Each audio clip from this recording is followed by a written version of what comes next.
Hello guys, welcome to Anshu biology education centre. I am Anshuraj Gupta. आज हम लोग देखेंगे ऑब्जेक्टिव ऑर्गेनिज्म एंड पॉपुलेशन का। चैनल पर जो भी नए हैं प्लीज़ चैनल को सब्सक्राइब जरूर करें। आइए अब हम स्टार्ट करते हैं ऑब्जेक्टिव को। फर्स्ट क्वेश्चन है father of ecology. Father of ecology कौन है? ऑप्शन है हैकेल, मिश्रा, राइटर, बेंथम। तो फादर ऑफ इकोलॉजी जो है ये है राइटर। अगर यही क्वेश्चन में रहता इंडियन इकोलॉजी तो यहाँ पे आंसर होता रामदेव मिश्रा।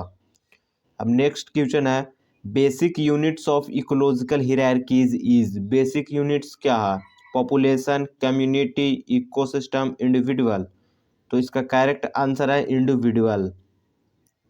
अब नेक्स्ट है several plants and animals species present together at a place constitute a genus, population, biome, community. तो यहाँ पे करेक्ट आंसर जो है हो जाएगा कम्युनिटी। अगर सेम स्पेसिस रहता तो यहाँ पे आंसर होता पॉपुलेशन, लेकिन यहाँ पे अलग अलग स्पेसिस है। प्लांट का स्पेसिस अलग है, एनिमल का स्पेसिस अलग है, ये सब एक साथ है तो उसको कहते हैं कम्युनिटी। अगर सिर्फ एक इंडिविजुअल की बात किया जाता तो वहाँ पे क्या होता, ग्रुप ऑफ इंडिविजुअल की अगर बात किया जाता तो वहाँ पे होता पॉपुलेशन। स्पेसिस सेम है तो पॉपुलेशन, और अगर डिफरेंट है तो कम्युनिटी।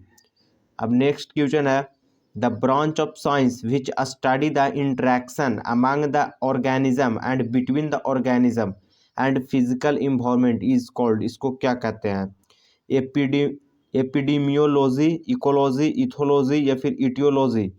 तो इसको कहते हैं इकोलॉजी। यहाँ पे इंटरेक्शन के जगह पर इंटर रिलेशनशिप भी दे सकता है। अब नेक्स्ट नीच ओवरलैप इंडिकेट्स, क्या इंडिकेट करेगा? म्यूचुअलिज्म बिटवीन टू स्पेसीज या फिर active corporation between two species या two different parasites on the same host या शेयरिंग ऑफ वन और more resources between the two species. तो ये जो है इंडिकेट करता है शेयरिंग ऑफ वन और more resources between two species. अब नेक्स्ट है seasonal variation on a earth occur due to its tilted axis, rotation around its on axis, revolution around sun या फिर बोथ ए एंड सी। तो seasonal variation जो होता है ये होता है बोथ ए और सी के कारण, टाइटल्ड एक्सिस और रिवोल्यूशन अराउंड सन के कारण। अब नेक्स्ट है different biomes are formed due to annual variation in blanks over the earth surface. Option है temperature, precipitation, incident solar radiation या फिर ऑल ऑफ दीज। इसका करेक्ट आंसर है all of these. Temperature, PPT और incident solar radiation, ये तीनों answer correct होगा। अब नेक्स्ट है desert, rain forest, tundra, etc और एग्जाम्पल ऑफ। ये किसका एग्जाम्पल है? कम्युनिटी का, बायोम का, इकोसिस्टम का, पॉपुलेशन का। तो ये जो है बायोम का है, टेरेस्ट्रियल बायोम का एग्जाम्पल है। Characteristics of terrestrial biome are strongly influenced by its flora, climates, fauna, none of this. तो ये जो है इन्फ्लुएंस होगा क्लाइमेट से। अब नेक्स्ट है which of the following is not a part of organisms physical environment. Physical environment का part नहीं है। Temperature, light, other organism, humidity. तो टेम्परेचर, लाइट और ह्यूमिडिटी ये जो है फिजिकल इन्वायरमेंट का पार्ट है, लेकिन अदर ऑर्गेनिज्म ये नहीं होगा। अब नेक्स्ट है mango trees do not and can not grow in a temperate region. The most important environment factor responsible for it is soil, temperature, water, none of this. कौन सा जो यहाँ पे इन्वायरमेंटल फैक्टर ये रिस्पॉन्सिबल है? Temperate region में grow नहीं करता है मैंगो ट्री। क्यों, क्या रीज़न क्या है? तो ड्यू टू टेम्परेचर के कारण, वहाँ टेम्परेचर कम होता है। अब नेक्स्ट है temperature is considered as the most ecological relevant environmental factor because it affect of organism, physiology, morphology, geographically distribution या फिर ऑल ऑफ दीज। यहाँ पे टेम्परेचर जो है ये most ecological relevant environmental factor है। क्यों है? तो because it affect the organism, physiology, morphology और जियोग्राफिकल डिस्ट्रीब्यूशन, ये तीनों होगा। Term ecology given by Haeckel, Reiter, Mishra, none of this. तो टर्म इकोलॉजी जो है ये दिए थे हैकेल। अब नेक्स्ट है a fresh water organism fresh water organism can not survive, वो सर्वाइव नहीं कर सकता वाटर बॉडी में, in a water body that has greater blanks than its original habitat. Oxygen content या फिर डेप्थ या सॉल्ट कंसंट्रेशन या वाटर क्लैरिटी, तो यहाँ पे ग्रेटर सॉल्ट कंसंट्रेशन होता है, ये करेक्ट हो जाएगा। अब नेक्स्ट है nature and the properties of soil. Properties of soil depend upon climates, weathering process, development of soil, all of these. तो यहाँ पे डिपेंड ये तीनों पे करता है। अब नेक्स्ट है water holding capacity of A soil depends upon. Water holding capacity जो है ये डिपेंड किस पे करता है? Chemical composition of soil, particle size of soil पे, एग्रीगेशन ऑफ सॉइल पार्टिकल पे, या फिर ऑल ऑफ दिस पे। तो ये तीनों पे ये भी डिपेंड करता है। अब नेक्स्ट है an animal that can survive eight 10 degree Celsius and 14 degree Celsius both can be placed under the category of. किसके कैटेगरी में रखा जाएगा इसको? कन्फॉर्मर में, रेगुलेटर में, माइग्रेटरी ऑर्गेनिज्म में, या फिर मॉडिफायर में। तो ये जो है रेगुलेटर कैटेगरी में रखा जाएगा इसको। अब नेक्स्ट है organism that can maintain constant internal temperature और कोल्ड। ऑर्गेनिज्म जो है ये मेंटेन करता है कांस्टेंट इंटरनल टेम्परेचर को, उसको क्या कहेंगे? होम्योस्टैसिस, हेट्रोस्टैसिस, ओलिगोथर्मिक, या फिर हेट्रोथर्मिक। तो इसको कहते हैं होम्योस्टैसिस। इसको क्या कहेंगे? होम्योस्टेसिस कहते हैं। अब नेक्स्ट है when we are in a hot room we sweat profusely, it is called blanks means of maintaining homeostasis. Option है मॉर्फोलॉजिकली, फिजियोलॉजिकली, बिहेवियरली, या फिर नन ऑफ दिस। तो यहाँ पे करेक्ट आंसर हो जाएगा फिजियोलॉजिकल। यहाँ पे क्या हो जाएगा? फिजियोलॉजिकल हो जाएगा। अब नेक्स्ट है which of the following is an important adaptation of animals to the cold climates?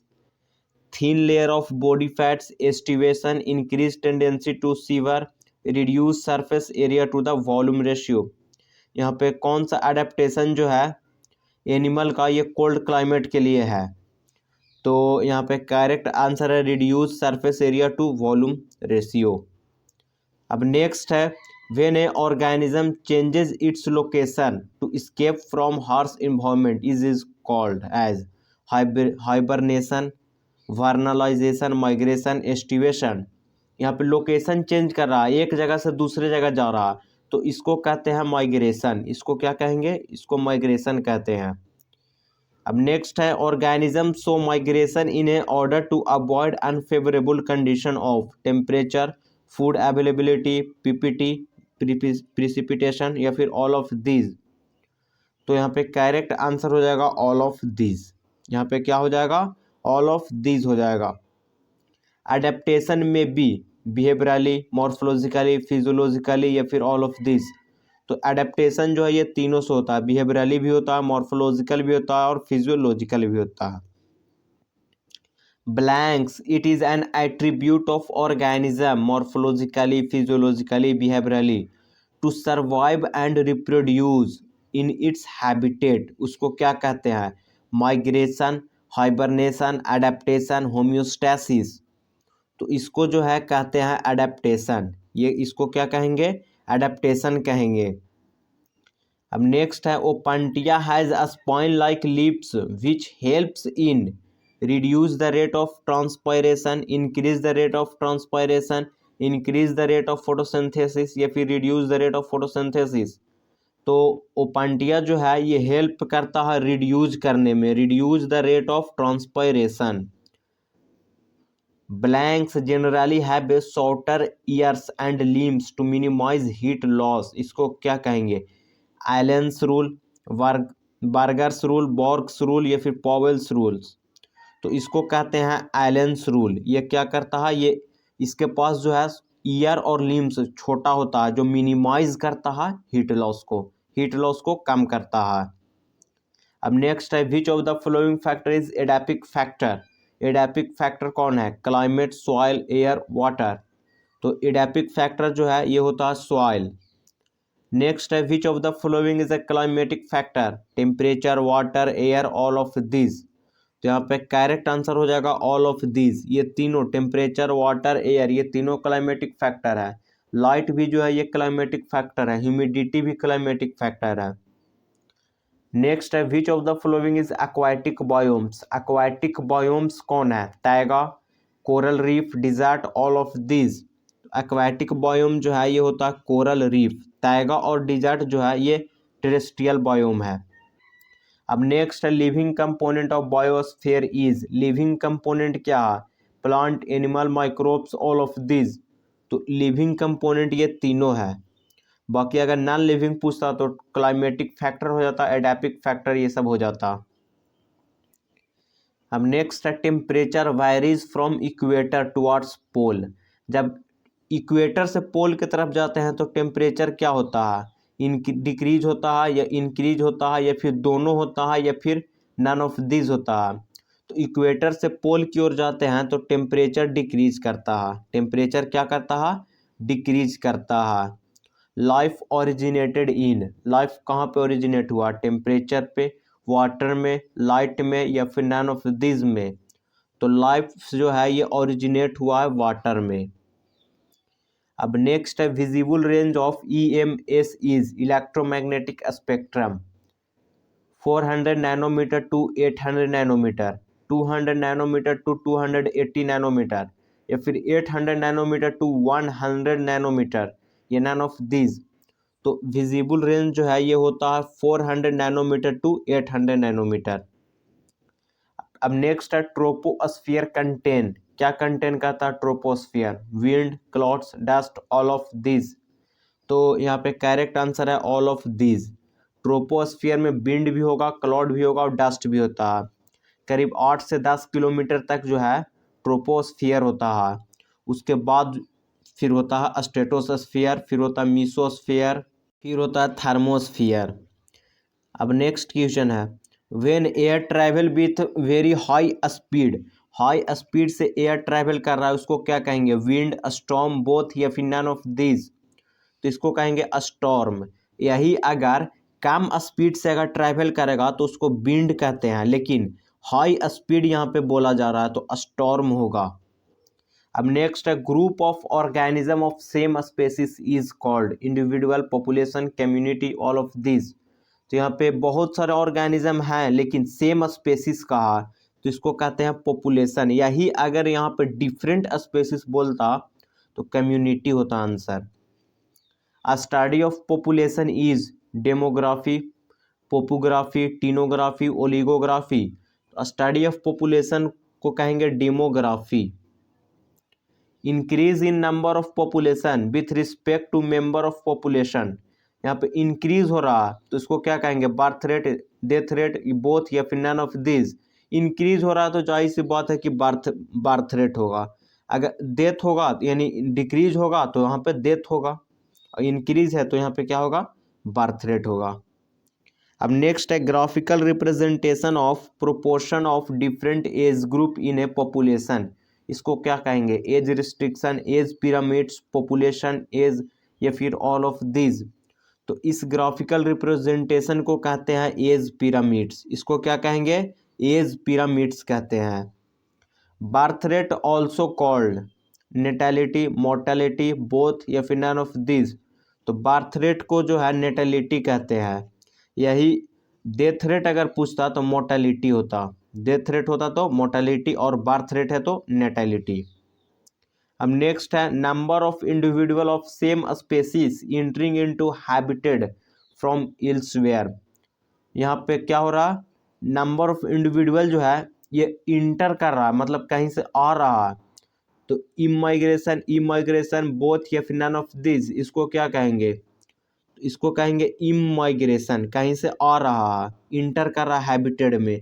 यही अगर वहाँ से बाहर जाता तो उसको कहते हैं इमाइग्रेशन। बाहर जाता तो क्या कहते हैं? उसको कहते हैं इमाइग्रेशन। लेकिन वहाँ अंदर आ रहा है, कहीं इंटर कर रहा है तो उसको कहेंगे इमाइग्रेशन। अब नेक्स्ट है both spaces in A benefits. मतलब दो स्पेसिस है, दोनों को बेनिफिट हुआ, उसको क्या कहेंगे? Mutualism, competition, predation, parasitism. तो इसको जो कहते हैं ये है म्यूचुअलिज्म। इसको क्या कहेंगे? म्यूचुअलिज्म कहेंगे। अगर बोथ स्पेसीज को अगर लॉस होता है, दोनों को लॉस हो रहा है तो कंपटीशन होगा। और प्रीडिशन और पैरासिटिज्म में जो है एक को लॉस होता है और एक को बेनिफिट होता है। एक स्पेसीज को बेनिफिट हुआ और एक स्पेसीज को लॉस हुआ तो उसको क्या कहेंगे, प्रीडेशन कहेंगे और पैरासिटिज्म कहेंगे। म्यूचुअलिज्म में दोनों को बेनिफिट होगा, कंपटीशन में क्या होता है, दोनों को लॉस होता है। अब नेक्स्ट है वन स्पेसीज बेनिफिट्स, एक स्पेसीज को बेनिफिट हुआ और अदर को नोट हार्म, उसको कुछ नहीं हुआ, एक को कुछ असर ही नहीं हुआ, उसको क्या कहेंगे, कमेंसलिज्म कहेंगे, अमेंसलिज्म कहेंगे, पैरासिटिज्म कहेंगे या फिर ऑल ऑफ दिस कहेंगे। इसको क्या कहेंगे, इसको कहेंगे कमेंसलिज्म। इसको क्या कहेंगे, कमेंसलिज्म कहेंगे। एक को बेनिफिट हो रहा हो एक को कुछ नहीं हो रहा तो उसको क्या कहेंगे, कमेंसलिज्म। और अमेंसलिज्म किसको कहेंगे, तो एक को हार्म नहीं होगा लेकिन एक को लॉस होगा, एक को लॉस होगा और एक को हार्म नहीं होगा, उसको क्या कहेंगे, अमेंसलिज्म। और पैरासिटिज्म तो अभी भी आप लोगों को बतला दिया गया। तो आज के लिए इतना ही। वीडियो अच्छा लगा हो तो चैनल को लाइक, सब्सक्राइब और शेयर जरूर करें। Thank you for watching.